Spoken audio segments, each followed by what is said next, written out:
Assalamualaikum warahmatullahi wabarakatuh. Salam UiTM di hatiku and hi to everyone that is watching. So today my group and I will be presenting to you guys about the national culture policy of Malaysia.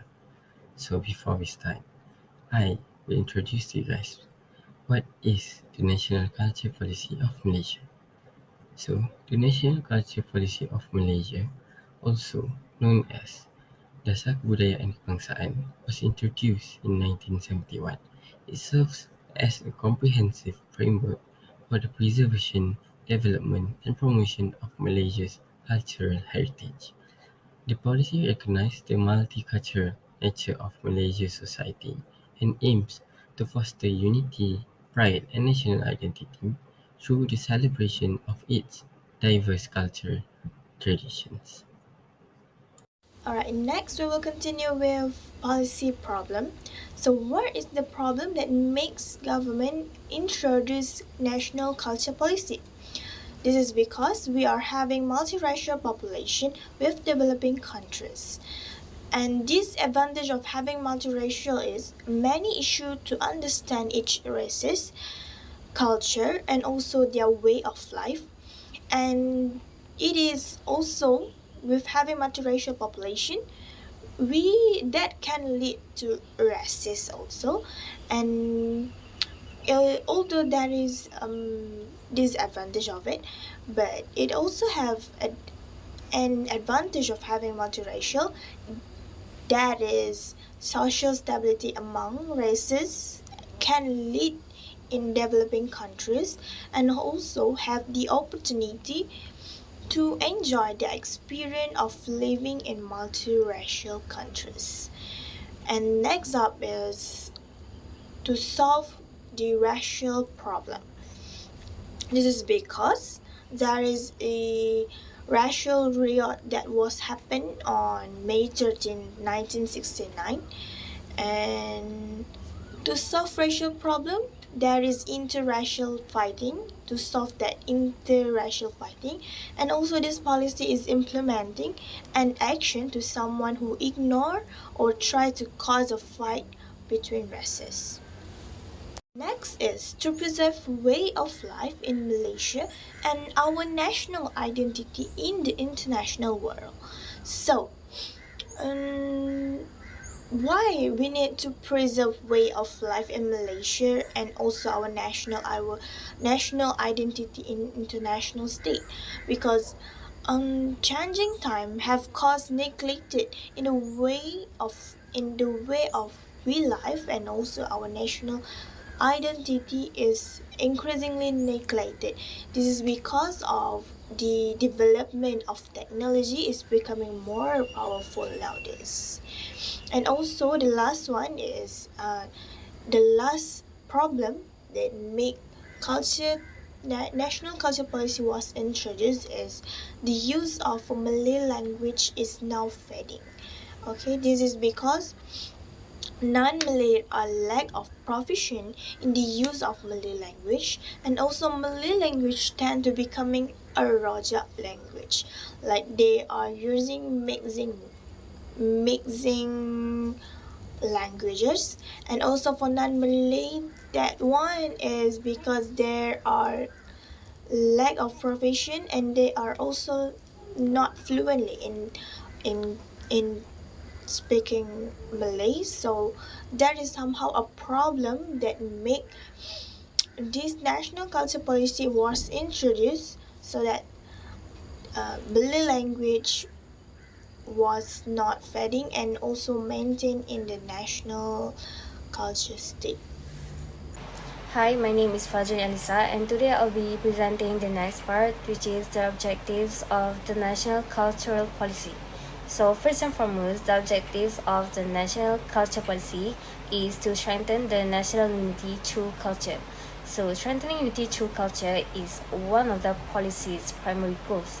So, we need to know what is national unity. So, what is national unity? National unity is one state which all individuals, regardless of their differences, living together in harmony. It is essential to avoid from any conflict and any misunderstanding towards each other. So with this policy, the government has made several efforts to achieve these goals. For instance, the government has promoted the national unity through Keluarga Malaysia concept. Keluarga Malaysia concept was an idea introduced by our ex-Prime Minister Ismail Sabri Yaakob on 22 August 2021, as it calls for the practice of living in harmony despite the dissimilarities in beliefs, backgrounds, and culture. So the second objective of the national culture policy is to foster and preserve national identity created through national culture. So what is national identity? National identity is the feeling of belonging to the collectivity of the country or nations. So of course we need to know why it is important. Fostering and preserving the nationality personality that grows from the national culture is very essential so that the identity created and formed in Malaysia will not be lost, but it will continue to distinct, or we will say that it will somehow not be forgotten in future. So in this context, understanding the country's history and culture can help to strengthen the sense of national identity and pride. We support learning about the country's cultural traditions, important historical events, and the contributions of its citizens. For instance, participations in national activities such as Independence Day and Malaysian celebrations. So the third objective is to enrich and enhance the quality of human life in equilibrium of society. So another easy word is to balance the quality of life in line with socioeconomic development. Okay, so what does it mean? It is meant to enrich and enhance by making culture as a source of income to the community as it gives many benefits. So how does this policy will give economy? The unity shown by the Malaysians and the uniqueness of Malaysia will somehow attract foreign to come to Malaysia. So as proof, according to Tourism Malaysia, Malaysia welcomed about 3 million visitors in 2022 and believed to increase more in future. Hi, my name is Nila Ridani. So let's move to actors' involvement in the policy program or activities. Before that, a little explanation about the actors' involvement, which is in terms of the implementation strategy. The policy demands a coordinated procedure that includes engagement for implementation to be successful. This involvement, which served as a meeting point, has sparked a process of contact, identification, absorption, and acceptance of different elements from diverse aspects of work culture that fit the region's fundamental culture. Actors involved in this policy include the Malaysian Ministry of Tourism, Arts and Culture (MOTAC), the National Culture Council (MACAN), Tourism Malaysia, Malaysian Investment Development Authority (MIDA), Ministry of Finance (MOF), and lastly Ministry of Education Malaysia (KPM). First of all, let's go through to the first actor, which is the Malaysian Ministry of Tourism, Arts and Culture (MOTAC). The Malaysian Ministry of Tourism, Arts and Culture (MOTAC) has launched the National Culture Policy (DECAN) 2021, which drives the country art and culture industry and was inaugurated by the Prime Minister at the time, Datuk Sri Ismail Sabri Yaakob. The main goal of DECAN 2021 is to form a culture society of high value through the implementation of national culture, tribal culture, treasure heritage and cultural excellence. In addition to strengthening unity and individuality as well as the identity of the people and the strengthening of national identity. This is the latest organization chart of the Malaysian Ministry of Tourism, Arts and Culture (MOTAC). Secondly, actors that involved to the policy program is the National Culture Council (MACAN). MACAN is an independent body established outside the Ministry of Tourism, Arts and Culture (MOTAC). Their role is to provide advice, views and recommendation to MOTAC and the government regarding the development, process and empowerment of policies related to arts, culture and heritage. MACAN has strengthened the governance and delivery system of art, culture and heritage management in the activities of the State Cultural Council. In addition, actors that involved to the policy program is Tourism Malaysia. Tourism Malaysia give their full focus in promoting Malaysia domestically and internationally. Tourism Malaysia play a role in marketing Malaysia as a destination of excellence and to make the tourism industry a major contributor to the socio-economic development of the nation. For example, Tourism Malaysia has held traditional art stage, Indian traditional dance, Talanat Yam. This traditional art stage is held to introduce and develop modern art and culture to the community. The benefit of holding a cultural festival event is to enrich the community's knowledge of modern cultural arts, as well as develop local cultural arts to promote. Next, actors that involved is Malaysian Investment Development Authority, MIDA. MIDA plays a role in promoting the preservation, conservation, and protection of cultural heritage treasure by enhancing the role of the promoter of programs implemented with the government. For example, programs such as Heritage Culture Competition and Program Arts Market. This program may increase the value of the nation's unique heritage and culture in the eyes of the outside world and can be benefit to our country's economy by bringing in foreign tourists and collaborating with other countries from a cultural point of view in Southeast Asia. Subsequently, actors that involved is Ministry of Finance, MOF. MOF is responsible for the development and expansion of culture. One of them is providing modern, conducive, and practical infrastructure and facilities based on Malaysia's identity. The specific strategy carried out is to increase the allocation of infrastructure development and facilities and create cultural parks in each state or district. The activities are upgrading projects and new cultural park projects. The purpose of this strategy is the community can add insight and knowledge that is very helpful in the field of education. In addition, increasing country's economy with the creation of many interesting and historical places. Lastly, actors that involved to the National Culture Policy Program is Ministry of Education Malaysia, KPM. KPM responsible for cultural empowerment in this country. The strategy is strengthening the governance and delivery system of art, culture, and heritage management. The action plan carried out includes creating scholarship in the fields of art, culture, and heritage and combining the elements of art in STEM into STEAM in the curriculum of the national education system. The activities are STEAM, kindergarten or preschool module, and art scholarship. The purpose of implementing the strategy is to help prepare the next generation to face the development of the time and improve students' understanding and knowledge of science, technology, engineering, art, and mathematics. Next, let's move on to implementation or strategy of the policy.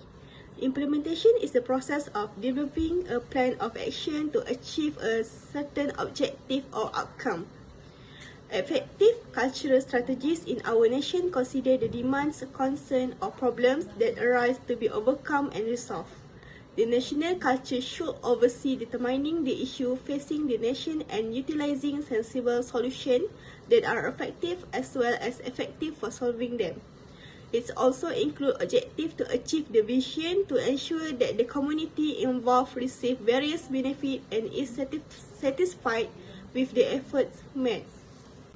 The first strategy involving the national culture policy is the restoration, preservation, and development of culture towards strengthening the foundation of national culture through research, development, education, and mutual cultural connection. With this strategy, we can strengthen national unity and the country through culture. For example, the efforts made is to conduct research to improve the quality of the diversity of the world's culture element. In addition, through education, by expanding knowledge in the formation of national culture, in educational centers such as higher education institute, secondary school, and educational programs. The second strategy involved is to increase and strengthen the culture of leadership.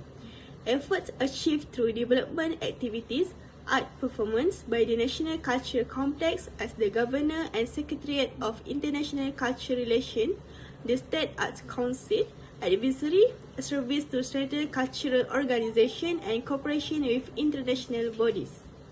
Through this strategy, we can produce and guide funds to support and mobilize culture and be able to introduce national culture to the whole world. For example, by developing convention culture such as the National Museum, by promoting art with interesting activities. In addition to giving incentive to art and culture activities, we can maintain the existing art and culture and society can understand our origins. We also learn to accept the various ethnicities and communities around us, further helping to promote peace and harmony and unite society. The third strategy involved is establishing effective communication towards national consciousness, nationhood, and nationalism of Malaysia. We can expand general knowledge about national culture from the effectiveness of communication strategies toward national awareness, nationhood, and Malaysian nationalism. The efforts made is to use mass media platforms to convey knowledge to the community. For example, a television station that operates by presenting movie, drama, sketches, and so on, as is already well known in the community today, namely the film Mak Kilau, which tells the story of Malaysian history and nationalism. In addition, with making culture heritage as one of the subjects in education can form a society that love and appreciate their culture.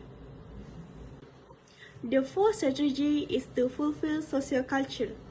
The implementation of this strategy was successfully implemented by the government in fulfilling the religious aspect, namely Islam as the official religion of the country, and the language aspect, although the official language used in this country is Bahasa Malaysia or Bahasa Melayu, but the language of the other race and tribes are freely used, such as Chinese and Tamil.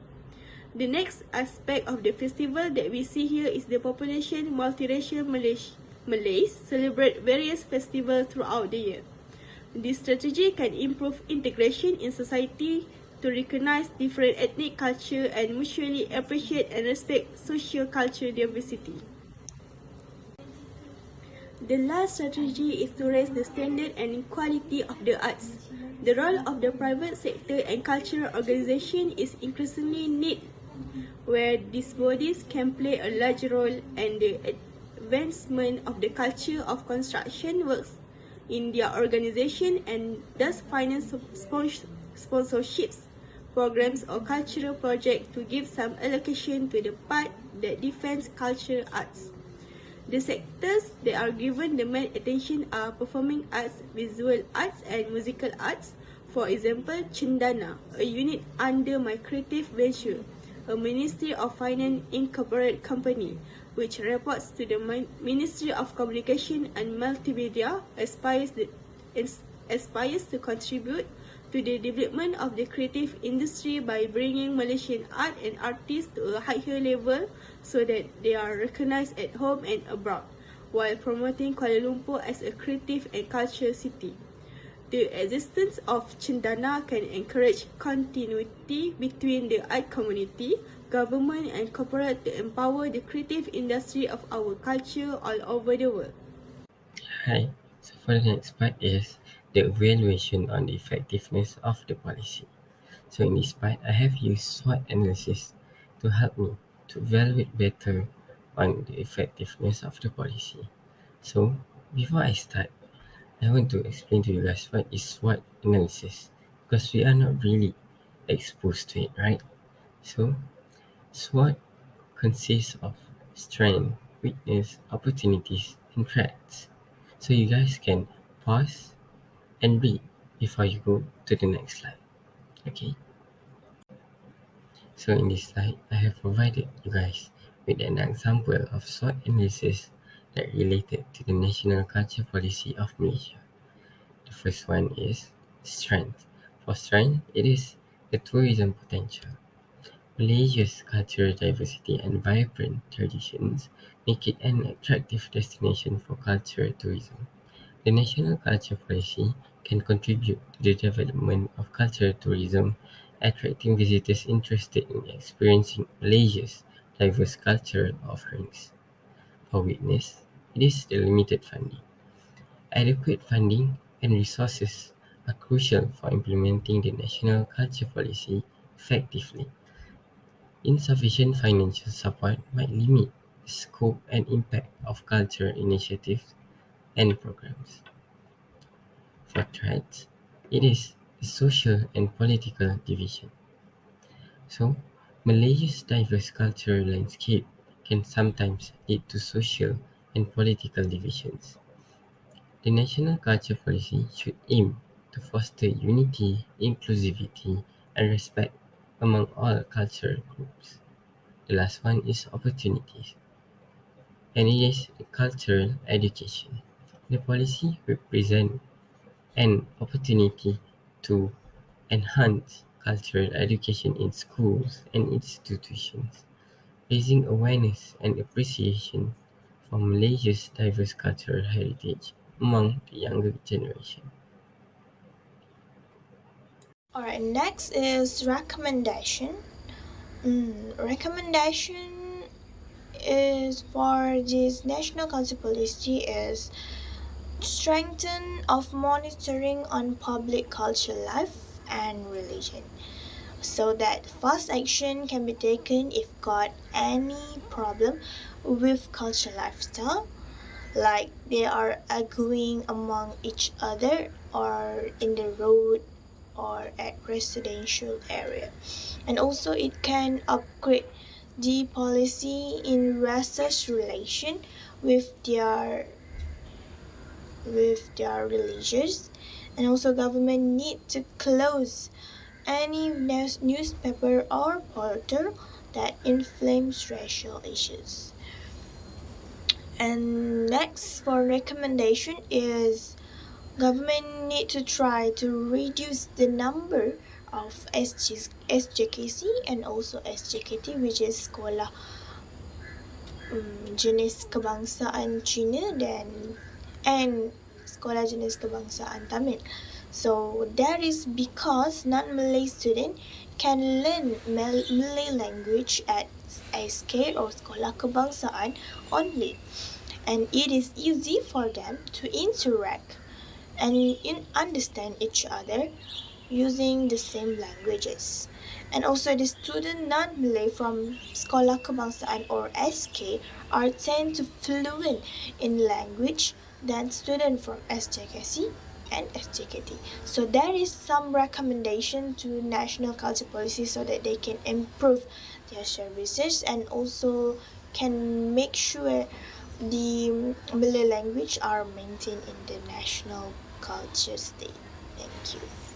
So lastly, for the conclusions, implementations of the national cultural policy is necessary for the developing country like Malaysia and a multi-ethnic populations who practice a different culture. And furthermore, racial differences are present along with differences in many aspects, such as difference in religion, culture.